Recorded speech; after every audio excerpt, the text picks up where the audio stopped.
2025年4月16日，前美国司法部雇员乔治·希金伯瑟姆因受中共委托游说川普政府遣返意见人士郭文贵，被纽约州最高法院吊销律师执照。这一判决再次把郭文贵的名字带回公众视野，重新审视他揭露的黑暗真相。庭审中，辩方律师的结案陈词揭示，郭文贵先生因揭露中共腐败、领导爆料革命，成为中共打压的头号目标。中共在美国本土操控舆论、收买官员、滥用司法，企图让郭文贵先生晋升。希金伯瑟姆的职业终结，成为中共渗透美国司法的铁证。更多细节尽在庭审原文。 Please be seated, members of the jury. And now the summation on behalf of Mr. Guo will be presented by Mr. Siddhartha Kamraju. In 2017, he began to speak out against the CCP. He started with that Voice of America interview on April 19, 2017. And during that interview, he started criticizing officials in the party, in a way that, even according to the government's own witnesses, others had never done before, in a way that shocked people, in a way the Communist Party didn't like. But the CCP's reaction was swift and severe. Just look at the timeline of events around the VOA interview. On April 18, 2017, PX filed its litigation against Miles Guo in New York.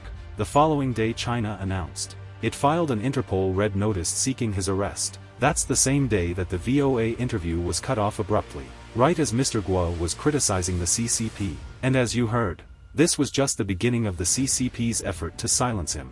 You heard how on May 2017 the CCP dispatched that team of undeclared Chinese agents to coerce him to return to China. And you saw in the translations of the calls and meetings between Mr. Guo and those Chinese agents. You heard the deal the CCP was offering him to be quiet. You can have your family back.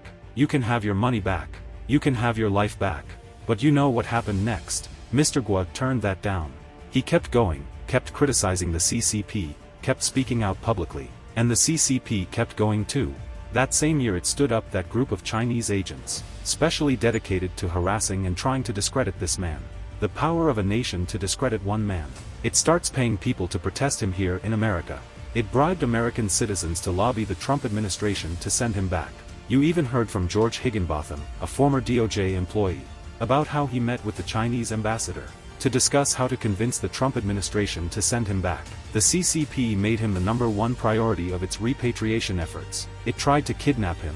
The CCP also tried to stop US social media companies from giving him a platform to speak.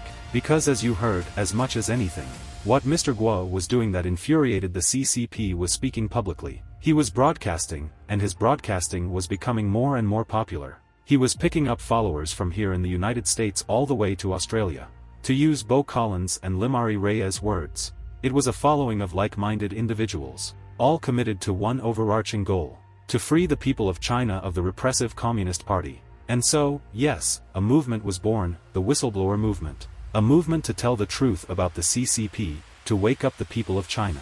About the truth, about the corrupt government that ruled over them. Because that's the thing, the government wants you to believe that there was an enterprise here. You know what, they're right. But it's not a racketeering enterprise. It's a political one, a political enterprise of people banded together to bring down one of the world's most powerful governments. And so that's what they set out to do. They started setting up the infrastructure to help carry that movement forward. We'll talk about each of these in detail, but just think about it. They set up the Rule of Law Foundation and society nonprofit organizations, formed to advance the movement's advocacy. They set up GTV, a social media platform that would bring the truth about the CCP to people in China and around the world. They created the Farms, a group of volunteers that put their time, efforts, and money toward the movement's goals. They created G Club, a membership club intended toward high-net-worth Chinese people who believe in the fight against the CCP. And they created the Himalaya Exchange, a cryptocurrency exchange intended to give people the ability to move their money freely, without interference from an oppressive regime like the CCP. It is indisputable the whistleblower movement and these businesses were intertwined.